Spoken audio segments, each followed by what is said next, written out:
제가 설교하기 전에 여러분에게 좀 짓궂은 하나 질문을 드릴 텐데 답을 하기가 좀 어려울 겁니다. 이걸 답을 하면 그게 답하는 게 더 이상할 수 있으니까 그냥 질문만 듣고 여러분이 한번 생각해 보세요. 한번 제가 질문해 보겠습니다.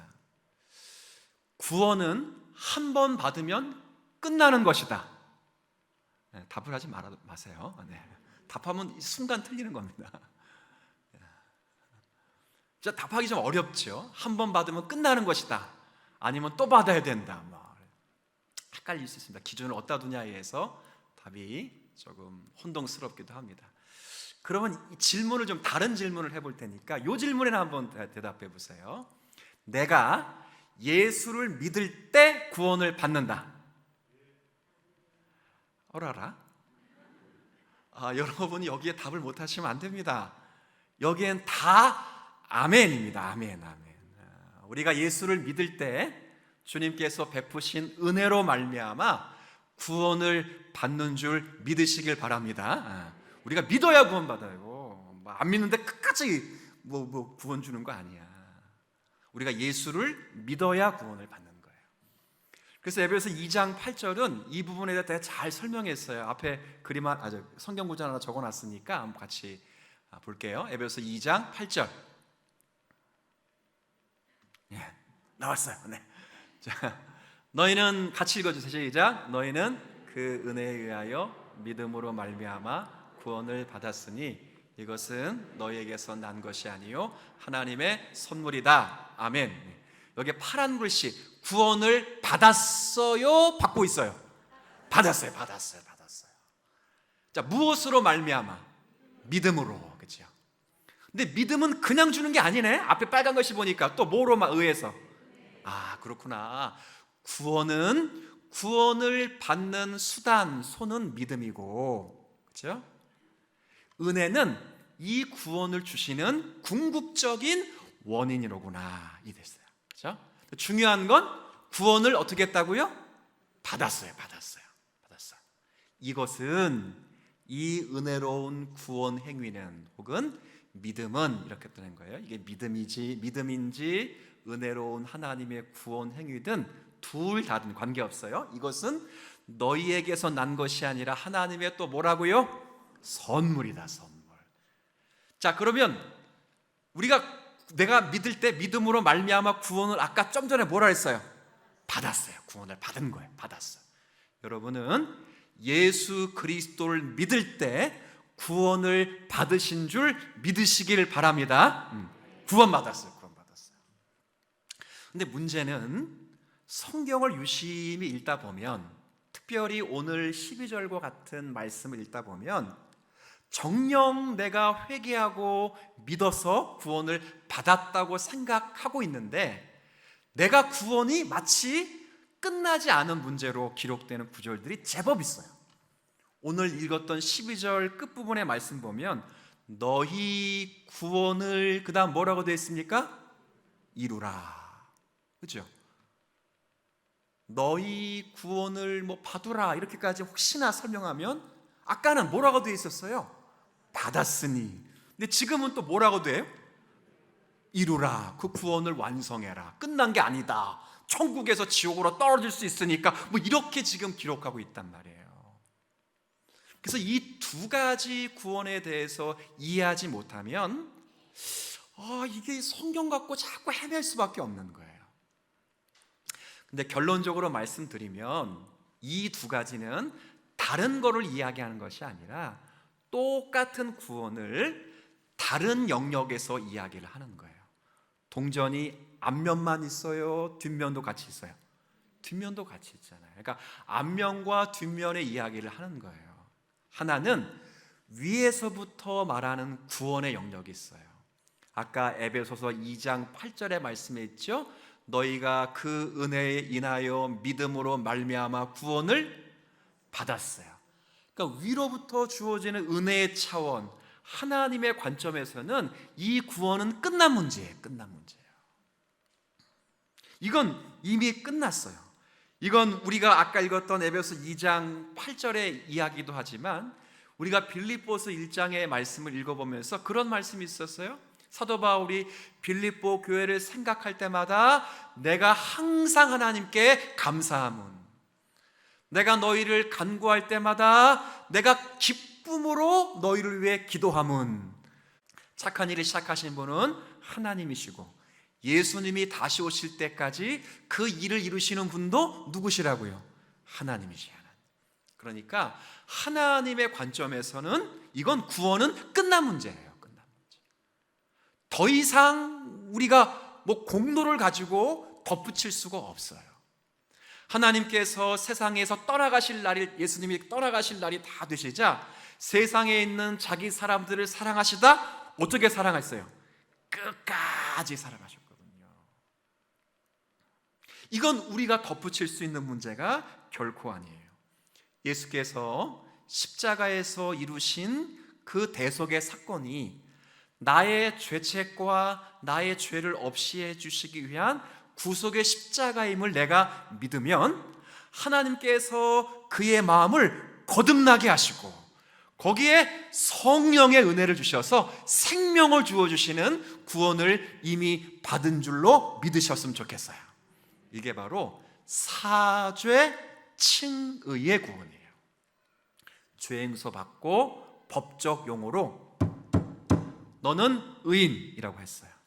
그러니까 이 의인 되는 데는 내 인간의 공로로 된 것이 아니라 하나님의 영원하신 작정과 예수 그리스도를 내가 믿음으로 통해서 받는 십자가의 대속의 영속성에 있는 거예요. 내 믿음도 아니고 내가 노력하는 헌신도 아니라 하나님의 은혜와 십자가의 복음 때문에 가능한 거라고요. 그래서 이 구원은 이미 우리가 받았고 주님 오실 때까지 끊어지지 않고 취소되지 않는다는 말씀 앞에서 여러분이 감사하면서 하나님의 영광을 찬양할 수 있기를 바랍니다. 자, 그런데 문제는 오늘 본문은 그렇지 않잖아요. 이거는 어떤 이야기냐 그럴 때 하늘에서의 관점을 이야기하는 것이 아니라 땅에서의 관점을 이야기하는 거예요. 그러니까 우리의 경험 속에서 이루어지는 구원을 말해요. 우리가 성도가 살아가면 이런 분들이 참 많아요. 겸손의 표현이거든요. 하나님의 말씀 안에서 구원을 받고 살아가는데 그 구원받은 자, 그 성도님이 본인이 구원받은 자답게 살지 못해서 주님, 제가 구원을 받은 게 맞습니까? 라고 스스로 질문하는 경우, 그런 경우가 있어요. 이건 구원을 못 받아서 하는 질문이 아니라 그 구원을 다시 한번 마음속에 확인하고 싶은 차원에서 질문이에요. 빌립보서 2장 12절에 이야기하는 것은 바로 그 두 번째예요. 하나님께로부터 받은 그 구원이 우리 가운데, 우리 경험 가운데 이루어지는 구원이에요. 의인으로 하나님이 땅땅땅 너희는 의인이라 그러면 우리의 경험 속에서, 우리의 삶 속에서 의인답게 살아가는 거예요. 아까 우리 에베소 2장 8절에 보니까 구원은 하나님의 뭐라 그랬습니까? 선물이에요. 그럼 선물은 뭐 해야 되는 거예요? 풀어봐야 되는 거예요. 그죠? 선물은 안 풀으면 안 돼요. 어떤 집사님이 우리 애들에게 포켓몬스터 빵을 줬어요. 여러분들은 신비롭게 생각 안 할 수 있어요. 그냥 빵인 줄 알 거예요. 근데 그 안에 들어있는 금딱지보다 더 비싼 띠부실이 있어요. 띠부실. 그거 얻으려고 빵을 사기 위해 줄을 서는데 제가 요번에 알았어요. 제 여동생이 큰 대형마트에서 그거 사기 위해서 6시간, 7시간 이렇게 줄을 섰다는 거예요. 제가 핀잔을 줬잖아요. 그 시간에 새벽 예배 나가지 무슨 쓸데없는 짓을 하고 있냐. 엄청 혼났어요. 조카한테는. 목사가 줄 설 수도 없고 새벽 예배 나와야 되니까 못 사고 있었는데 어느 집사님이 그걸 딱 주신 거예요. 그러니까 이 아이 둘이 기뻐요, 안 기뻐요? 어떻게 했을까요? 묻었어요? 묻으면 바보예요. 좀 그러지 말라는 거예요. 지금 오늘 2장 12절은 그러지 말라는 거예요. 그 구원을 이루라는 것은 그 빵 봉지를 찢어서 빵보다 더 중요한 금딱지보다 더 비싸게 거래되는 한 장에 수백만 원하고 수십만 원 하는 그거를 열어보라. 근데 그냥 열어도 안 봐요. 어떤 애는 막 도박하듯이 막, 또 어떤 게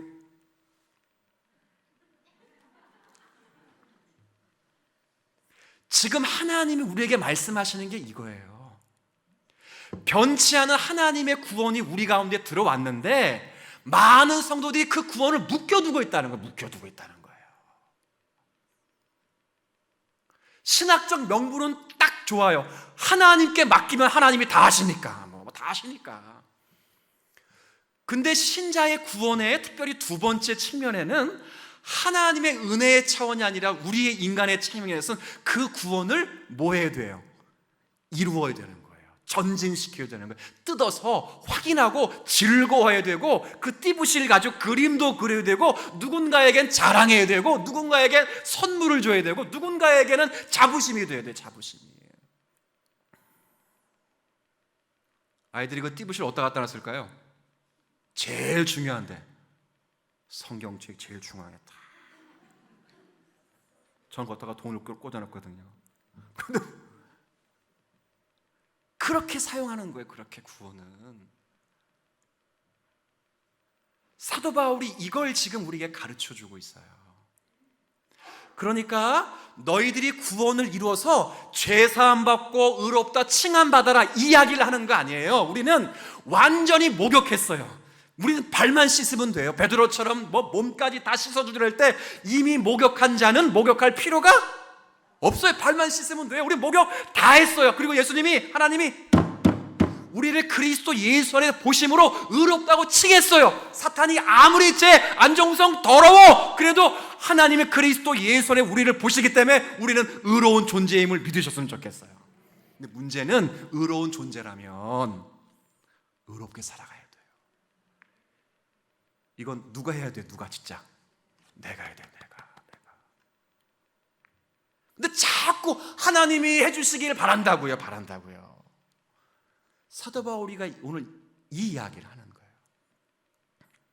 그래서 오늘 본문의 제일 중요한 단어는 사실은 그러므로라는 단어예요. 이 그러므로라는 이 12절의 접속사는 앞에 문단과 뒷문단을 연결할 때 특별히 앞에 문단의 핵심을 적용하기 위해서 쓰는 거예요. 적용. 로마서 1장부터 11장까지 구원의 교리를 잘 설명한 후에 12장 1절에 그러므로 이 구원의 교리가 우리의 삶에서 드러나기를 바란다. 거룩한 산 제사로 너희를 드리라. 이것이 하나님이 기뻐하실 영적 예배라. 이렇게 지금 마스크 쓰고 예배당에 앉아서 성경책 들고 이런 예배 말고, 이런 예배를 초월해서 이런 예배뿐 아니라 삶에서 예배를 드려라. 예배 시간에 교리 선포하고 말씀 가고 공부하는 그런 교리뿐만 아니라 삶에서 그 교리가, 그 말씀이 실생화되는 그런 예배를 드리라는 거예요. 그런 차원에서 구원을 이루라는 거예요. 그럼 사도 바울이 지금까지 빌립보 2장 오늘 12절을 읽었는데 앞부분까지 무슨 얘기했어요? 앞부분까지 이야기한 건 구원의 확신과 복음의 능력을 찬미했어요. 하나님의 구원의 확신과 복음의 능력이 어떻게 자신과 빌립보 교회에게 성취되고 있는가를 너무 크게 기뻐하며 감사했어요.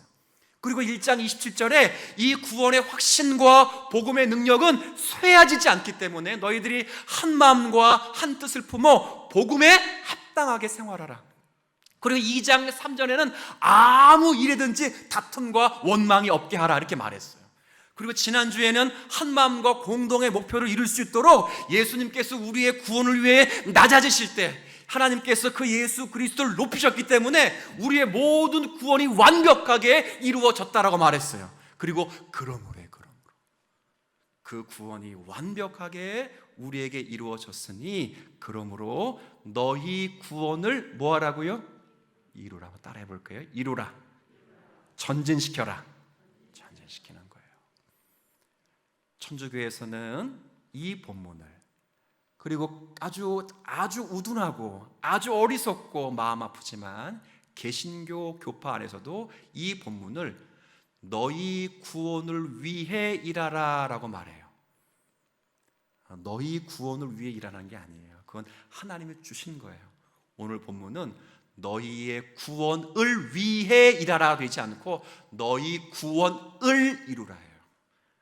주님께서 이루신 완벽한 구원이 우리의 삶에서 드러나는 그 구원을 이루는 거예요. 이건 우리가 해야 될 일이 있어요. 이걸 안 하는 건 심각하게 하나님의 거룩한 성호를 찬탈시켜 버리는 거예요. 어떤 분이 이렇게 말해요. 하나님께 맡기면 돼. 아이가 교회를 안 나오고 있는데도 하나님이 선택하시면 뭐 하나님이 알아서 다 해주실 거야. 그런 빙신짓을 하지 말아라 그 말이에요.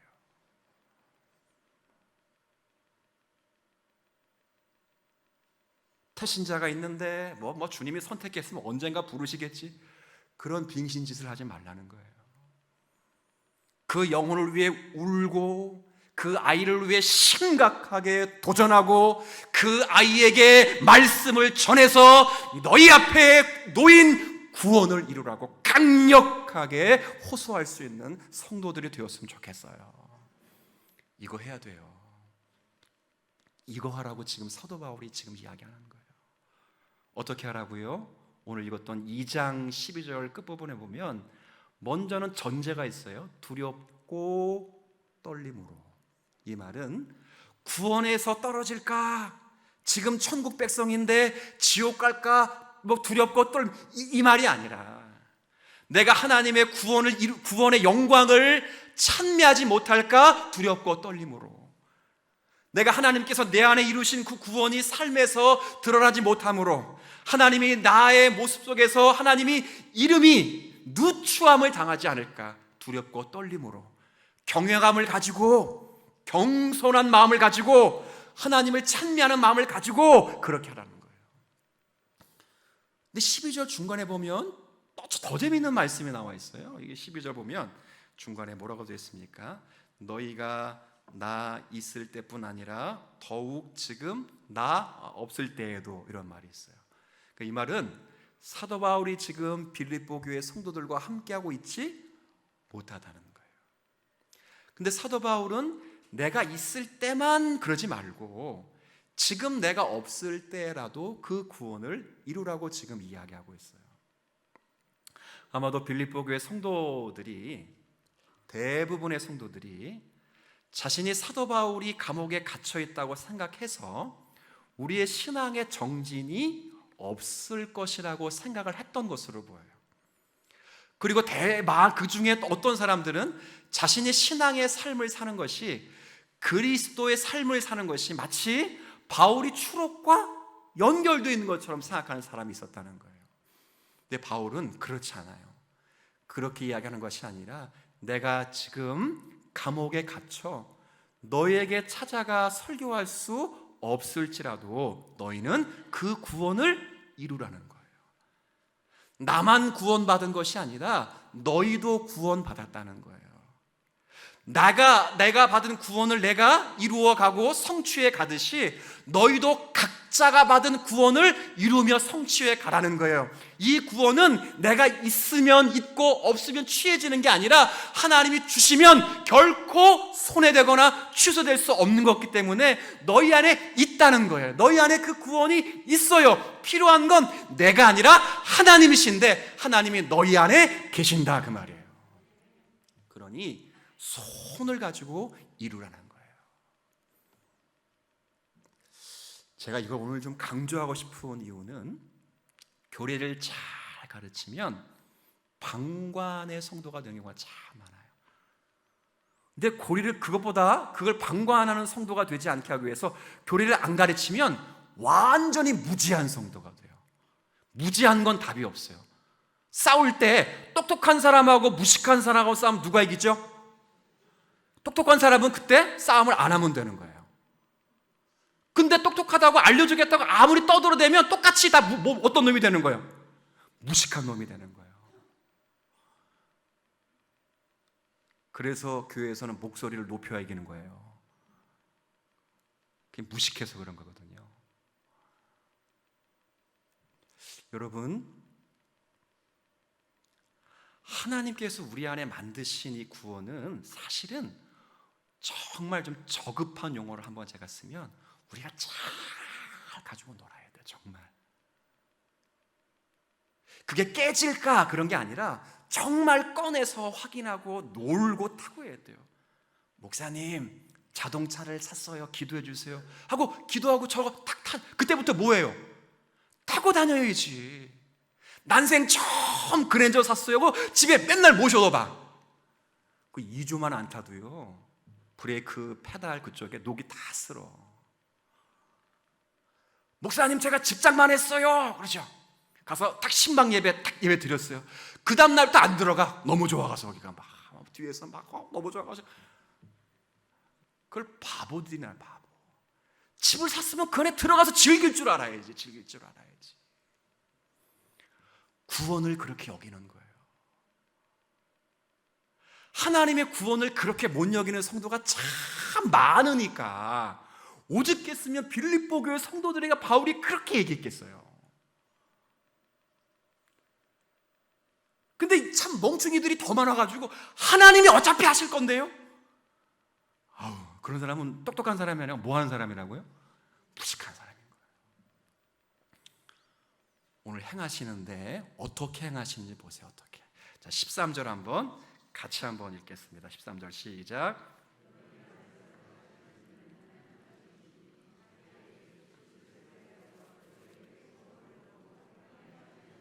아멘.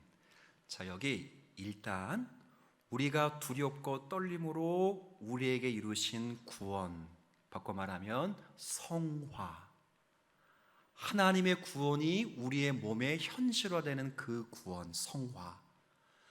조금 체계적인 표현을 쓰면 하나님의 형상을 따라 의인된 존재로 죄에 대한 점점 죽어가고 의에 대해 점점 살아가는 그 구원, 그 성화. 그 성화는 내가 이루어야 돼. 내가 능동적으로 이루어야 되는데 그렇게 이룰 수 있도록 하나님이 내게 뭘 주셔요? 소원을 주셔요. 소원.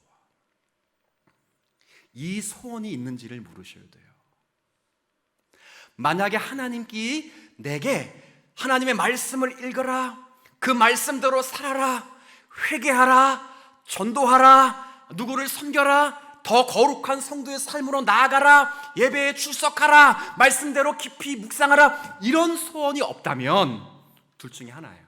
하나는 내가 구원을 못 받았는데 받았다고 뭐하는 사람? 착각하는 경우. 왜냐하면 귀신도 예수님이 하나님의 아들이심을 알고 있어요. 그리고 귀신도 예수님이 이 세상의 구원자라는 걸 알고 있어요. 그런데 그 안에는, 귀신 안에는 예수를 구원자로 믿고 따르는 소원이 생기지를 않아요. 그렇죠? 우리 안에 소원이 진짜 안 생긴다 그러면 그렇게 의심을 한번 해보셔야 돼요. 그런데 그런 경우가 아니, 거의 대부분의 경우는 하나님의 소원을 자꾸 이야기하시는데, 우리도 맨날 하나님의 소원에 대해서 이야기하는데 그 소원을 성령님의 세미한 음성으로 듣질 않는 거예요. 듣지 않는 거예요. 회개하라라는 설교의 말씀을 읽고 회개하라라는 주의 말씀을 읽었어요. 어느 날 갑자기 성령께서, 하나님께서 내 마음에 정말 내 추악한 예배 생활, 내 추악한 삶을 보면서 너가 정말 회개하고 울어야 되지 않겠느냐라는 마음을 주실 때 누가 순종해야 돼요? 내가 순종해야지. 하나님 대신 울어주세요. 무슨 사람이라고요? 무식한 사람인 거예요. 내가 울어야지. 이게 우리 가운데 필요해요. 근데 정말 여러분들 무슨 소원 가지고 계십니까? 목사님, 저는 저희 아들이 S대 가는 소원이 있어요. 좋아요. 뭐 기도하면 어때? 근데 만약에 S대를 가면 천국 가고 뭐 Y대를 가면 지옥 간다면 그거 구하셔야지. 그러나 S대 가면 천국 가고 Y대 가면 지옥 가는 문제가 아니라면 그 소원은 소원이 아니에요. 그건 내 바람이지 사실은. 하나님 만드신 소원이 아니야. 목사님 아파트 요번에 그거 당첨되게 해주세요. 하나님 당첨돼. 그 소원이 있어요. 근데 그 아파트 당첨되면 천국 가고 그 아파트 못 당첨되면 지옥 간다. 그러면 그런 소원을 하나님이 주신 거야.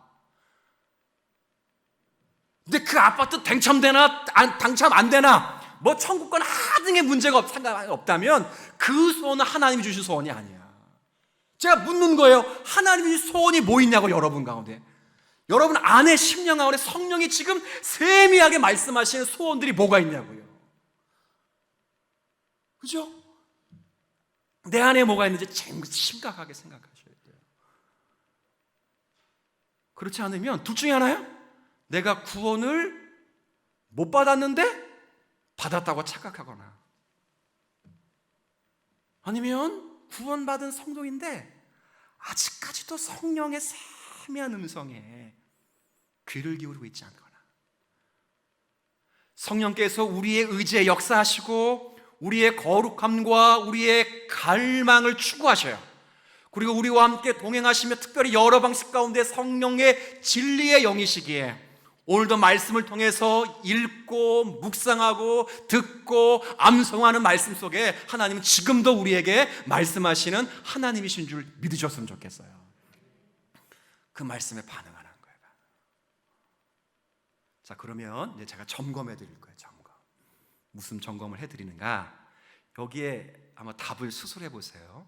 여러분이 구원을 못 받았는데 구원을 받았다고 착각하는 것인지, 이건 진짜 문제가 있는 거예요. 그런데 조금 걱정스러운 건 구원을 받았는데 그 구원받은 소원이 없는 건 걱정스럽지만 여기 있어야 돼. 사실 여러분들은 여기 있는지 여러분 체크해 드릴게요.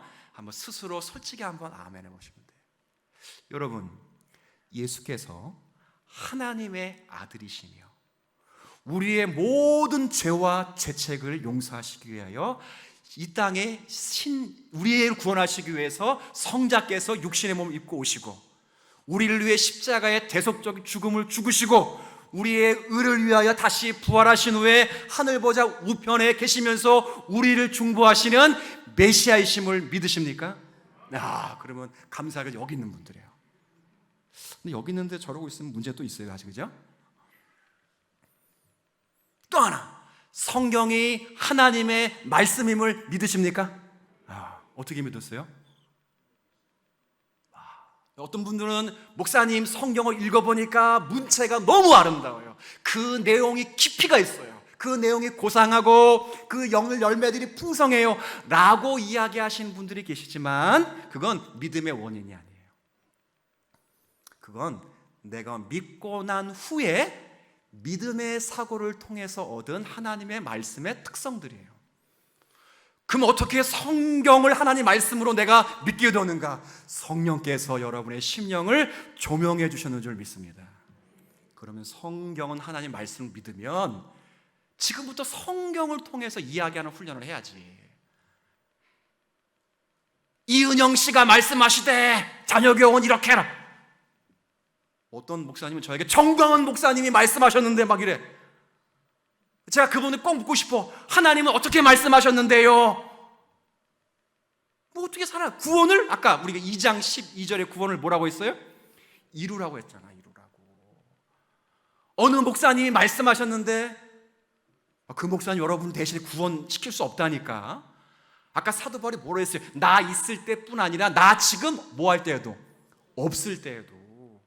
목회자는 여러분을 구원을 대신 이루어줄 수 있는 사람이 아니에요. 여러분의 좋은 멘토가 될 수 있고 여러분의 영적인 지도자가 될 수 있지만 여러분을 대신하여 구원에 이르게 할 수 없어요. 나도 구원받고 여러분도 구원을 받았어요. 참된 목회자라면 여러분이 저에게 있는 시선을 가지고 주님께 돌려드리며 여러분이 자율적으로 그 구원을 위하여 수고하는 성도가 되기를 원하는 목회자일 거예요.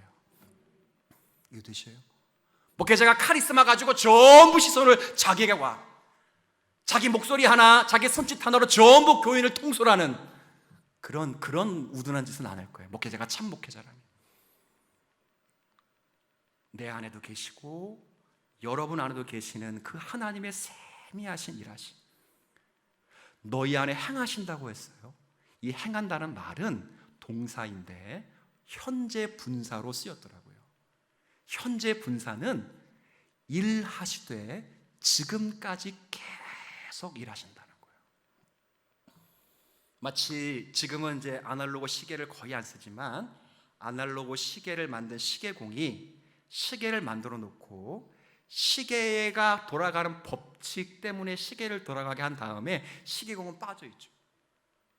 시계 속에 들어가서 계속 초침을 돌리진 않죠. 하나님이 그렇다고 생각하는 성도들이 참 많아요. 하나님이 세상을 창조하신 다음에 이 세상이 창조되도록 하나님은 뒤에서 그냥 이렇게, 아니에요.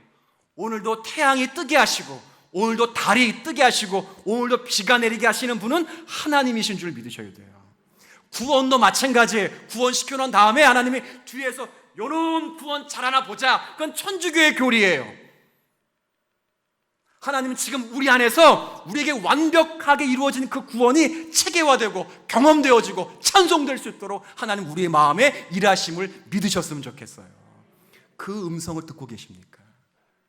그 소원이 있습니까? 예수님께서 얼마나 피곤했었을까? 예수님도 배가 고팠어요. 예수님도 너무 졸았어요. 피곤해서 고무를 베고 주무시기도 하고 때로는 천국 가서 물어봐야 되겠지만 코를 고신 것 같기도 해요. 제가 꼭 물어보겠습니다. 천국 가가지고 베드로 사도님, 혹시 예수님 주무셨을 때 코를 굴었어요? 안 굴었어요? 전 굴었다에 한 표. 띠부실 하나 걸을게요. 전설 하나 걸고 하는 거야.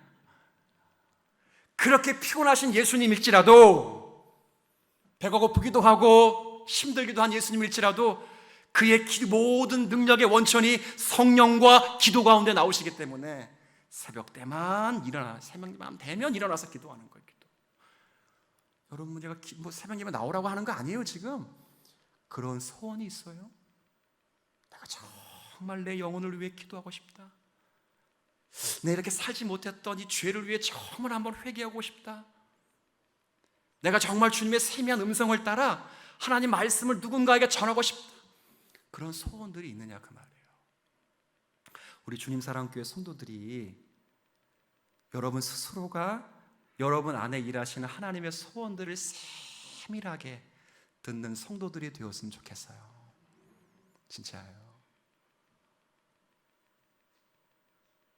언제까지 하나님이 끌고 가실래요? 언제까지 하나님이 강압적으로 여러분을 꺾으셔야 만족하실래요? 여러분이 언제까지 하나님의 말씀 앞에 머뭇머뭇거리실래요? 여호수아가 사무엘이 너희는 택하라. 나는 나와 네 집은 여호와 하나님을 섬기기로 택하노라. 내가 믿음의 선한 싸움을 싸우겠다. 그렇게 싸웠다라고 말했던 바울 사도. 이스라엘 백성 가운데 가나안 땅에서 여전히 싸워야 될 그 백성들에게 마지막 유언 같은 설교를 하면서 너희는 마음을 다하고 힘을 다하고 그리고 성품과 목숨을 다하여 너 주 여호와 하나님을 사랑하라라고 말했습니다. 하나님은 우리를 처음 구원하실 때 완벽한 죄가 전혀 생기지도 않는 그런 상태로 만드실 수도 있었습니다. 하나님에게는 불가능한 일이 없고 하나님은 전능하십니다. 그러나 우리의 경험상 알듯이 우리는 우리가 구원 받았음에도 불구하고 여전히 죄와 전투하며 살아갑니다. 마치 이스라엘 백성들이 가나안에 들어갔을 때 성화적 위치에 서 있는 것이 분명하지만 가나안 땅에서도 여전히 싸움을 싸워야 하듯이 우린 여전히 구원받았음에도 성화의 싸움을 싸워갑니다. 신약 성경을 보세요. 예수님이 십자가에서 모든 원수의 괴계를 멸하시고 부활하시고 승리하셨을 때 모든 사탄의 힘을 박탈시키는 중에 사탄의 존재를 멸절시킬 수 있었어요. 그러나 주님은 그렇게 하지 않고 마지막 날이 올 때까지 그 사탄의 자리를 그냥 두셨어요. 주님이 힘이 없어서 그렇지 않아요. 마지막 날에 그 사탄을 멸하실 수 있다면 주님이 십자가에서 충분히 그렇게 할 수 있어요. 그러나 그렇게 하지 않은 이유는 바로 이 부분이에요. 우리가 구원을 이루므로 하나님이 우리를 얼마나 사랑하십니까? 우리가 그리스도 예수 안에 부르심 받은 이 위치가 얼마나 존경스럽고 아름다운 찬미의 내용인가? 예, 문득 우리가 살아가면서 물론 우리가 단 한 번에 거룩하게 성화되진 않아요. 그러나 우리가 성령의 하나님의 소원들이 있다면 우린 조금씩 성장해 나갈 수는 있어요. 이게 중요한 거예요. 비록 외부적인 싸움을 싸워가면서 사실은 그 싸움 속에서 우리가 격정지에서 상처를 받을 줄 몰라도 우리 내면은 그리스도의 성품으로 변화되어 가는 거예요. 그리고 비록 주위 사람들이 아직 인정해주지 않고 외면적으로 볼 때 약점과 허점이 굉장히 많을지라도 우리는 그렇게 심령들은 영적으로 더 깊어져 가는 거예요. 이 구원을 저와 여러분이 즐거운 마음으로 이루실 수 있기를 바랍니다. 성령님이 말씀하셔요. 기도하라. 성령님 말씀하세요. 순종하라. 성령님 말씀하세요. 지금 안전하면 안 된다. 늦었다. 성령님 말씀하셔요. 예배당 소홀히 하면 안 된다. 지금 너희 자녀 지옥 간다. 말씀하셔요. 뭐 주님이 책임져 주시겠지. 그럼 무식한 거예요. 지금 여러분이 말씀하셨다면 깊이 울고 지금이라도 늦지 않았으니까 회개에 이르셔서 우리가 주님 앞에 구원을 전진시켜 나가는 참된 신앙인이 되시기를 주의 이름으로 부탁드립니다.